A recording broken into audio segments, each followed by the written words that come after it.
성직 학생 여러분 안녕하세요. 지금 유아 아동 발달 6차시 수업 시작하겠습니다. 우리 저번 시간에 아이들 정서 발달까지 했거든요. 그래서 기억, 니은, 디귿 다 채워졌을 거고, 그 다음에 그 전에 선생님이 이거 페이지가 그 전에 페이지를 안 가져왔는데, 여기 있군요. 6기까지 해서 그 전에 유아 발달하면서 언어 발달, 지적 발달, 그 다음에 정서 발달까지 다 했습니다. 그래서 설명 이렇게 자주 했었는데 이렇게 두루두루 좀 전체적으로 크게 좀 생각하면 될 것 같습니다. 자, 오늘 이제 6차시 수업 시작하겠습니다. 자, 19번 프린트 준비해 주시고요. 자, PDF로 그냥 보시던지 아니면 이거 다 과제로 제출해야 되기 때문에 잘 보시고 잘 따라왔으면 좋겠습니다. 자, 오늘 사회성 발달 아이고. 여기까지 했고 이제 오늘 유아의 사회성 발달에 대해서 하겠습니다. 잠시만요.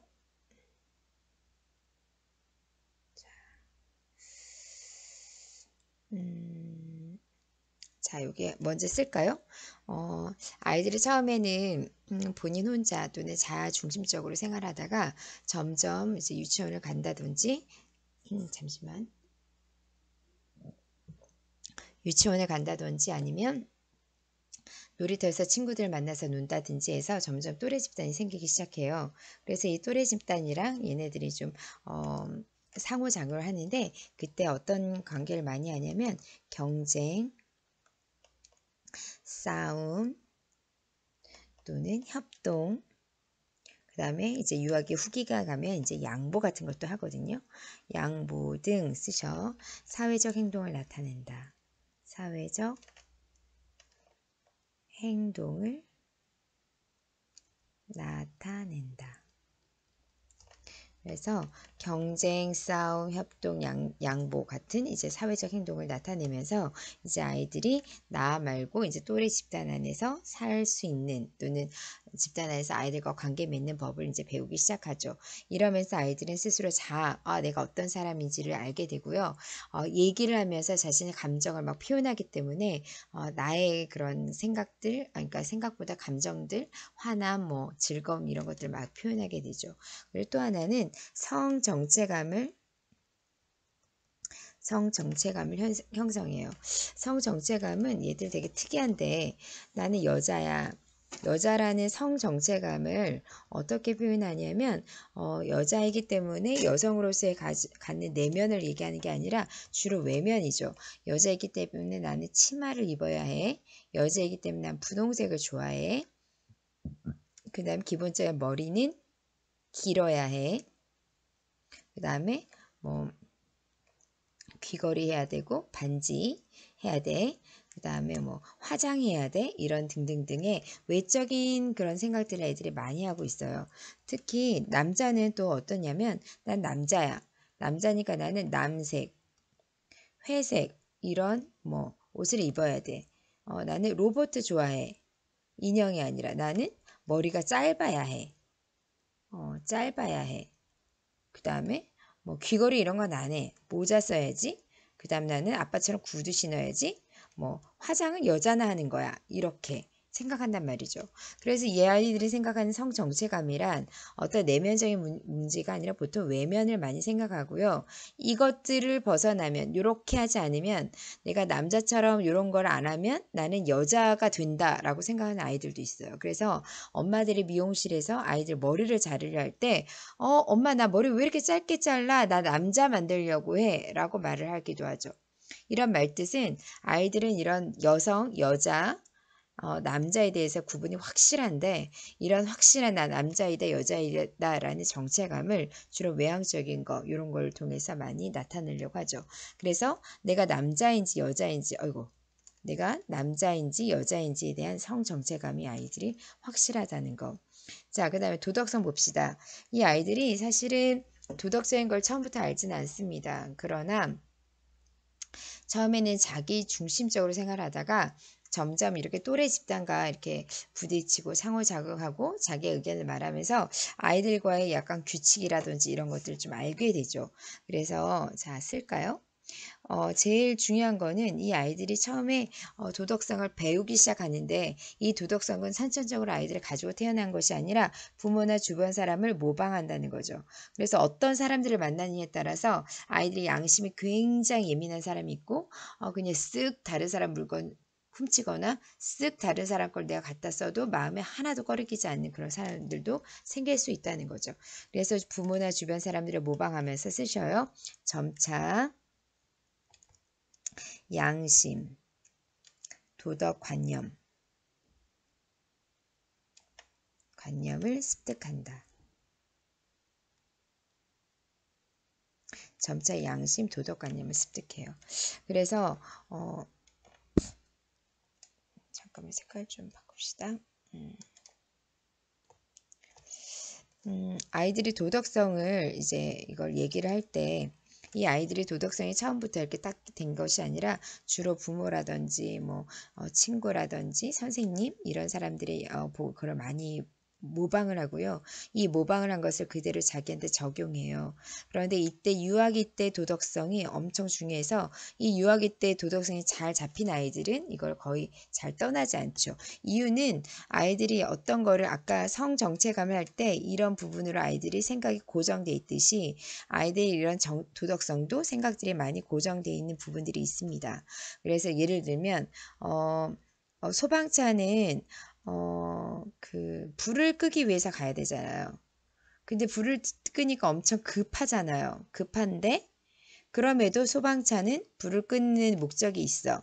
그렇지만 신호는 지켜야 돼. 그래서 만약에 소방차가 불을 끄기 위해서 신호 지키지 않고 그냥 막 뭐 그냥 신호 빨간불인데 갔다. 그럼 얘는 잘못됐어. 이렇게 생각하는 도덕성이에요. 아주 낮은 단계 도덕성이죠. 왜 낮은 단계냐?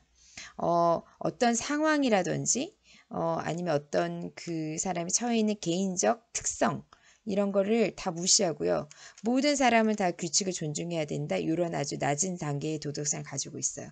그런데 이런 모든 사람은 어떤 상황에서는 규칙 꼭 지켜져야 된다. 이런 단계가 먼저 생기지 않고는 그 다음에 사람들의 이런 상황들에 대해서 개인적 상황에 따라 규칙이 바뀔 수 있다고 발전하지 않아요.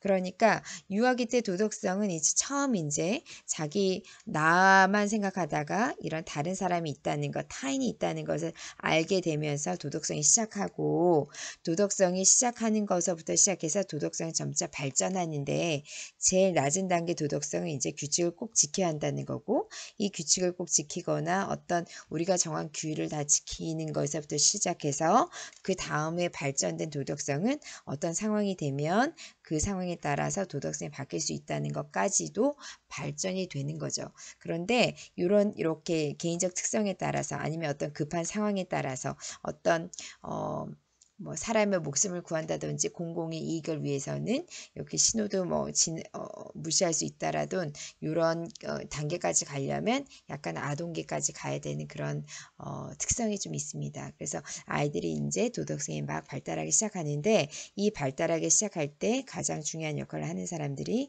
여기 나와 있는 부모나 주변 사람들이라는 거 좀 기억하세요. 자, 그 다음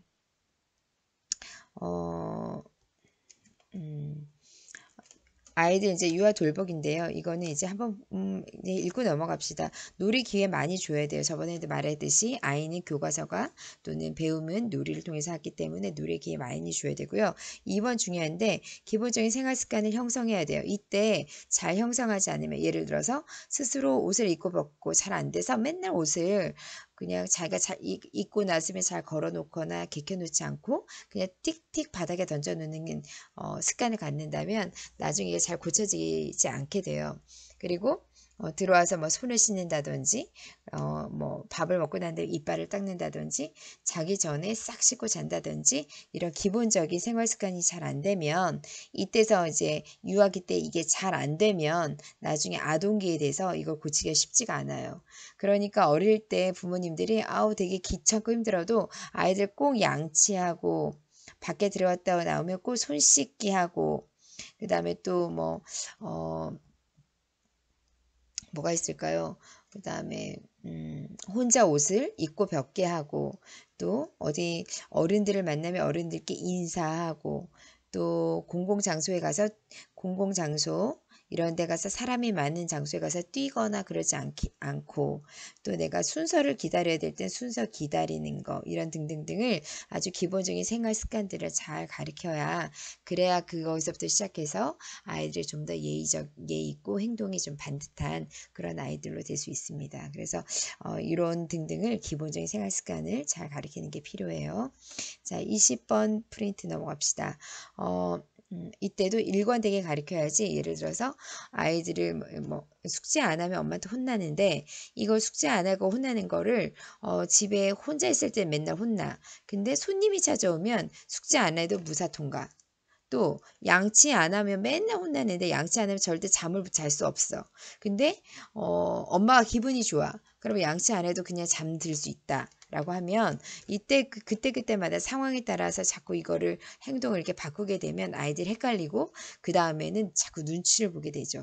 그래서 어떤 상황이든, 집에 손님이 오든, 또 엄마가 너무너무 기분이 좋든, 어떤 상황이 되든 양치를 꼭 한다. 어떤 상황이 돼도 숙제는 반드시 하고 논다. 라는 규칙을 정했으면 그대로 하게끔 일관되게 가르치는 거 되게 필요한 일이죠.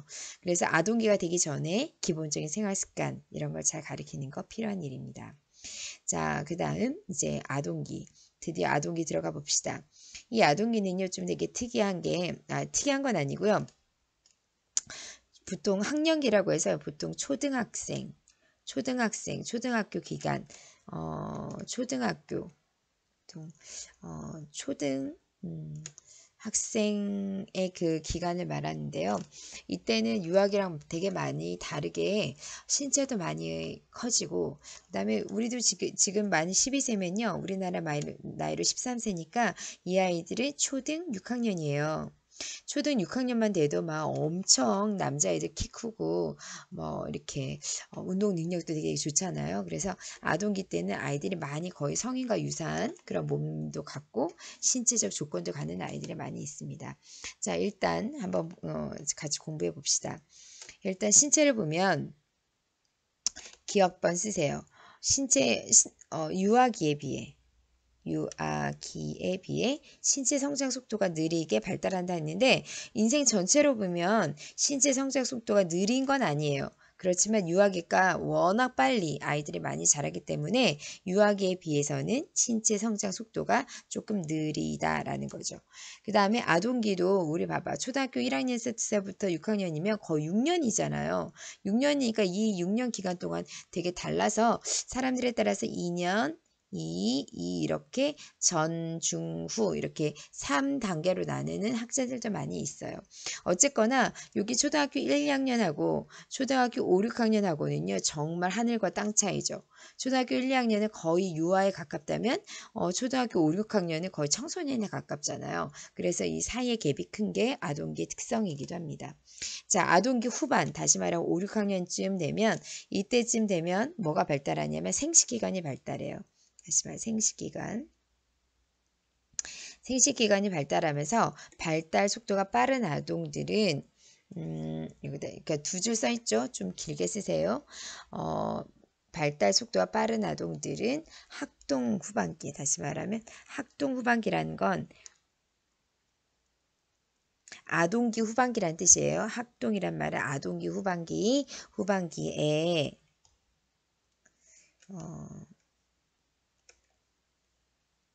2차 성징.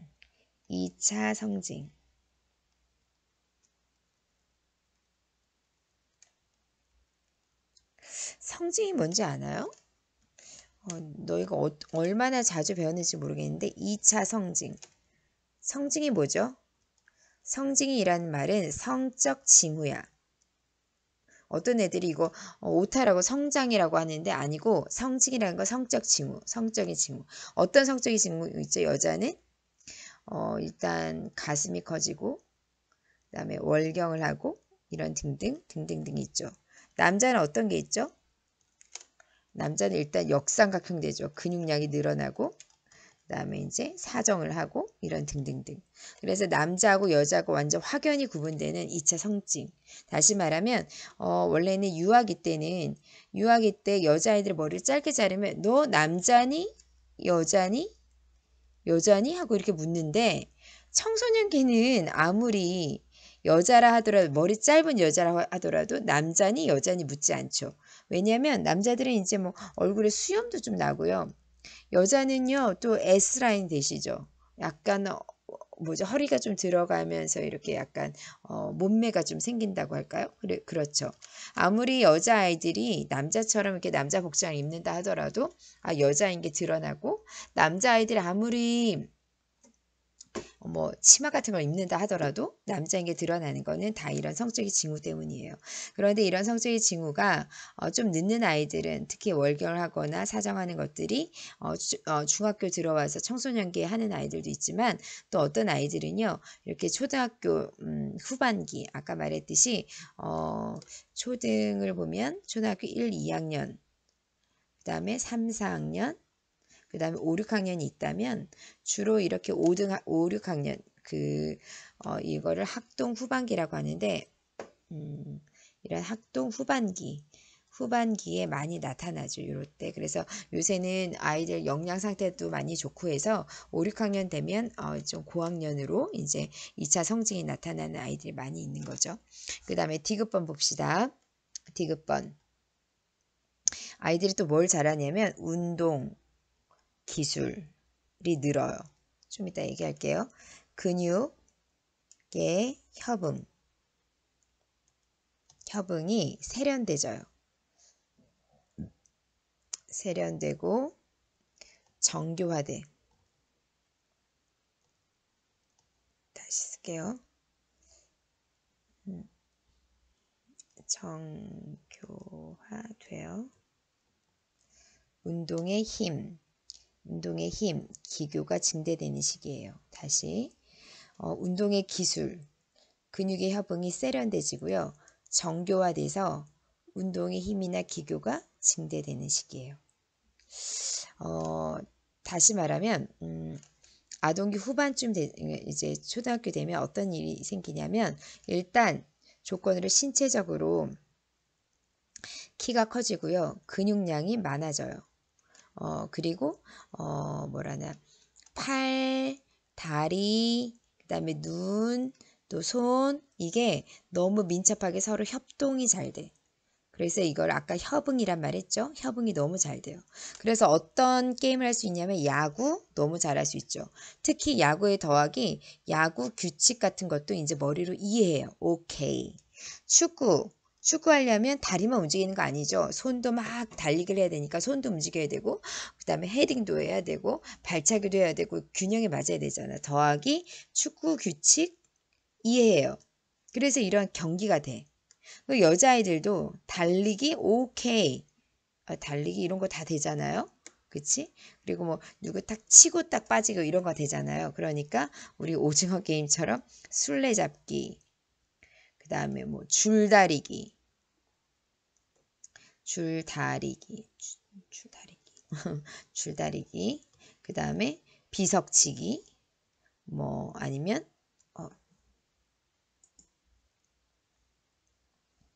비석치기 아니면 또 뭐 뭐지 구슬게임 이런 등등등 이런 거 다 할 수 있어요. 그래서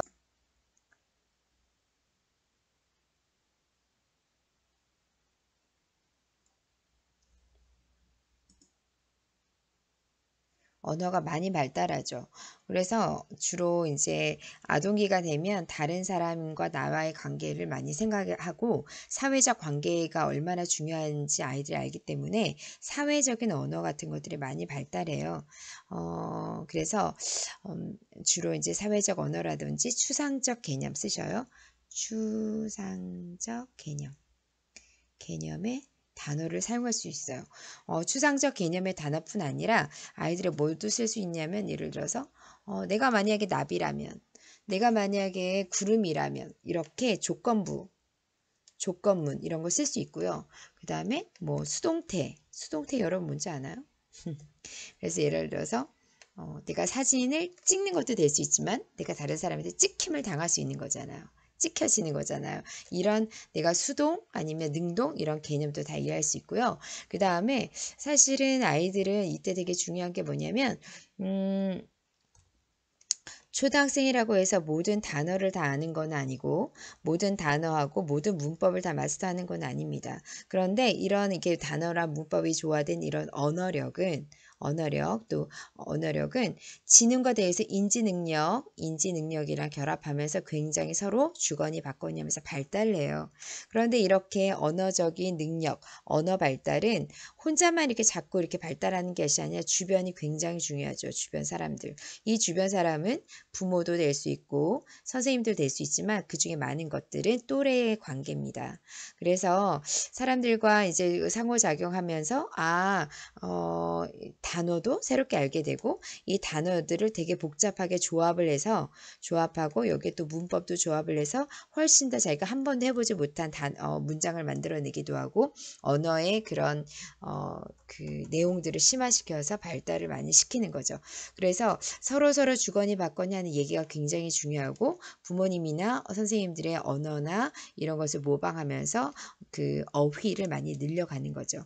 그래서 부모님들이 그냥 단편적으로 이제 짧게 얘기하는 것보다 아이들과 길게 대화하거나 토론하거나 어떤 주제에 대해서 이렇게 얘기해 주거나 하는 것들이 이 아이들의 언어력을 잘 발달할 수 있고요. 이런 언어 발달은 우리 뇌의 발달과 같은 인지 발달과 같이 가기 때문에 언어 발달, 인지 발달 서로 되게 상호 연관이 많이 있습니다. 그러므로 여러분이 나중에 어른이 되었을 때 아이들과 깊이 얘기를 많이 하고 어떤 주제에 대해서 아이들이 이해를 하지 못한다 하더라도 얘기를 계속 이제 끌어내고 또 얘기를 계속하면서 아이들이 스스로 이제 언어를 발달시킬 수 있도록 그렇게 도와주는 것들이 중요하죠. 그래서 초등학교 때 사용 가능 어휘수도 많아지고 추상적 개념 이런 거 다 이해할 수 있어요. 그래서 자 밑에 다시 한번 씁시다. 사용 가능한 어휘수, 단어수, 또 문법 이런 거 굉장히 많아져요. 이게 많아지고 문장 이해력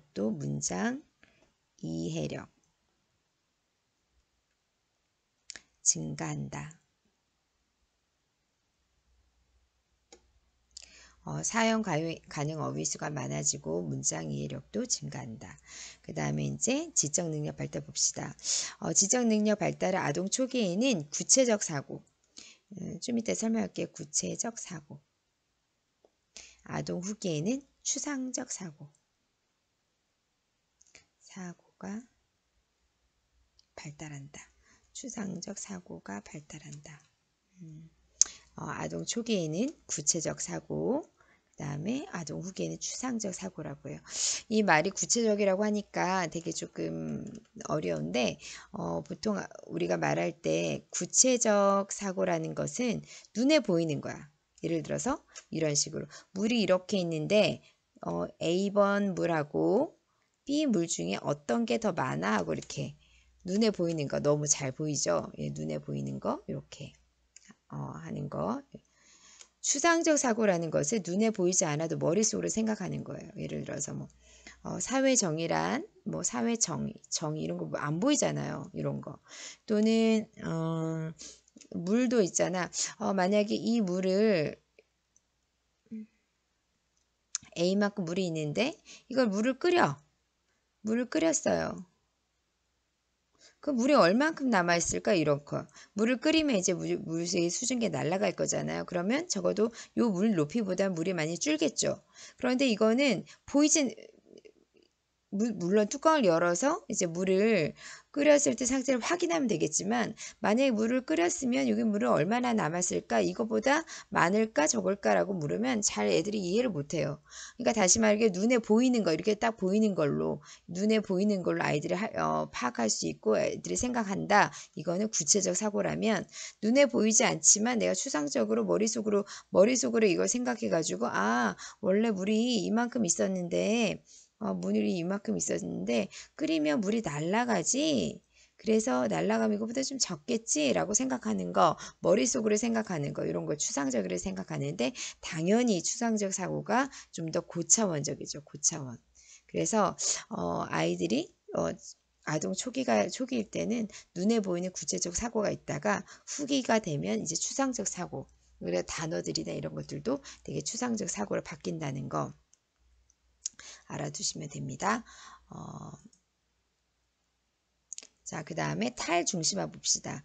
탈중심화라는 건 한꺼번에 한번 써보세요. 한 번에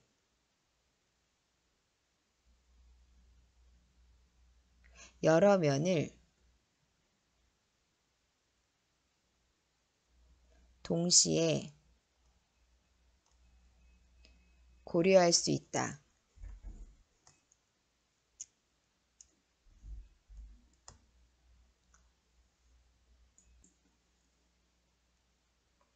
자, 탈중심화는 뭐냐면요.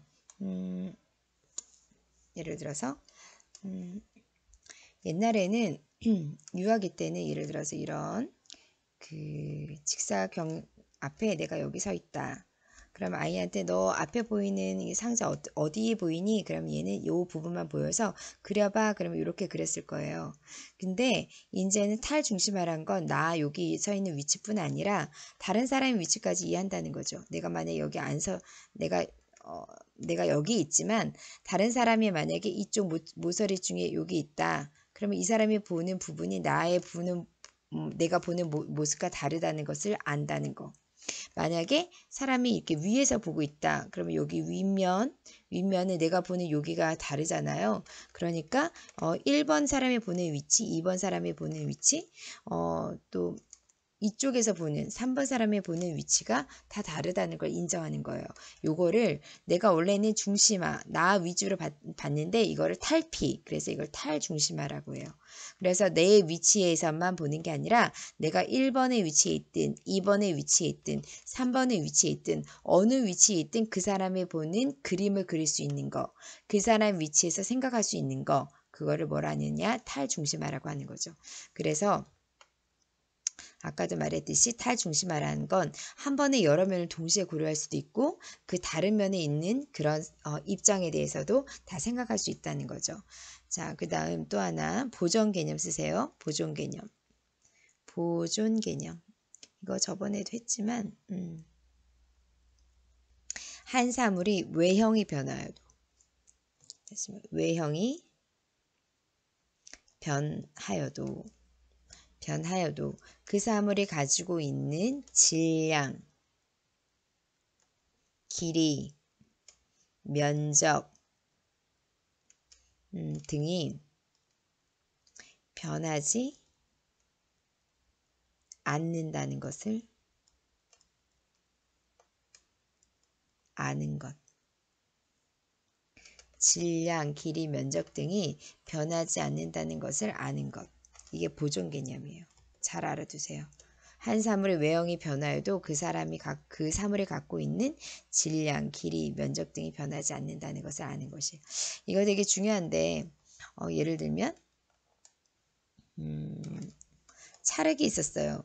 이렇게 찰흙이 이만큼 이런 찰흙이 있었는데 이걸 내가 힘을 꽉 줬어. 그래서 이거를 얇게 폈어요. 얇게 펴가지고 넓게 폈어. 그 다음에 두 번째는 얘를 이렇게 한쪽에 푹 때렸어. 그래서 진흙이 이렇게 움푹 들어갔단 말이죠. 그래서 옛날에 유아기 때는 얘들아 1번이 더 커 2번이 더 커 하면 넓게 얇고 넓게 빈대떡처럼 붙인 거 요게 더 커요 라고 말했단 말이죠. 그러나 이제 아동이가 되면 아무리 모양이 찌그러졌어도 아무리 모양이 얇은 빈대떡이 됐어도 아무리 뭐 이거를 두 개 쪼개서 여러 개 이렇게 쪼개놔도 이 모든 1번, 2번, 3번은 다 질량은 똑같아요 라고 말하는 거. 아무리 어떤 형태를 변화시켜도 여기에 갖고 있는 질량이나 이런 것들 다 똑같다는 거. 또 내가 만약에 이렇게 끈이 있었어요. 끈이 있었는데 1번은 그 끈을 아주 길게 늘려놨어. 2번은 그 끈을 중간에 이렇게 묶었어. 이렇게 한번 묶어가지고 이렇게 만들었어. 또 한 번은 요거를 이렇게 해놨단 말이죠. 그러면 1번, 2번, 3번 해도 똑같은 것을 이렇게 변형을 시켜도 여기 있는 길이는 똑같다라고 아는 거. 이런 걸 뭐라고 하냐면 보존 개념이라고 하는 거죠. 그래서 아무리 외형이 변해도 그 사물이 갖고 있는 고유의 질량이라든지 길이라든지 뭐 무게라든지 이런 것들은 변하지 않는다는 거. 그러니까 뭐 면적이라든지 이런 건 변하지 않는다는 거, 이런 거를 아는 거라고 하는 거죠. 무게는 사실은 무게라기보다 면적으로 합시다. 면적이라든지 이런 것들이 더 이제 변하지 않는다는 거, 이런 거, 그렇다는 거죠. 자, 마지막 정서 발달 한 번만 더 하고 끝낼까요? 정서 발달은요, 유아에 비해서 정서적으로 되게 안정돼요. 안정되고 유아는 기본적으로 저번에 말했듯이 화나고 또는 기쁘고 이런 거 참을 수 없다고 했잖아요. 얘는 가장 핫한 키워드가 뭐냐면 얘는 통제가 가능하다는 게 특징이죠. 그래서 얘는 자신의 감정 스스로 통제 가능해요. 스스로 통제가 가능해요. 그래서 그 전에는 자신의 감정이 통제가 안 되는 유아기가 있었다면 얘네들은 자기의 감정 스스로 통제가 가능하기 때문에 이때 당시 이제 초등학교 들어가서 막 떼쓰고 울고 불고 한다는 것이 혼나야 될 일인 거고, 유아기 때는 막 떼쓰고 막 울고 불고 하는 것들이 어쩌면 자연스러운 일이기도 하죠. 그래서 초등학교 들어가서는 자기 행동이라든지 이런 것들이 어느 정도 통제가 가능하고 어느 정도 통제가 되기를 이제 원하는 거죠. 그래서 사실 이 아동기 발달도 굉장히 오랜 시간 동안 배워야 하는 건데 잠시만요.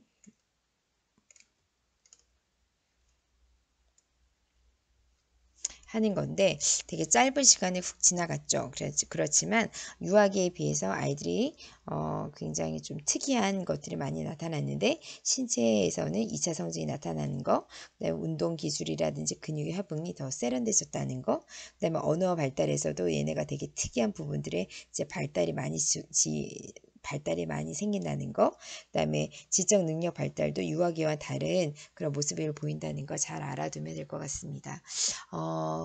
30분씩이나 했지만 여러분 요거 되게 중요한 내용이라서 유아기 발달에서부터 아동 넘어가는 이런 부분들에 대해서는 하나하나 언어 발달, 사회성, 신체 발달, 지적 능력 발달, 정서 발달까지 잘 다 공부했으면 좋겠고요. 사회성 발달은 다음 시간에 우리 7차시에서 우리 하겠습니다. 너무너무 오랜 시간 동안 고생 많았어요. 이거 다 필기 잘해가지고 과제로 잘 제출할 수 있도록 합시다. 여러분 화이팅!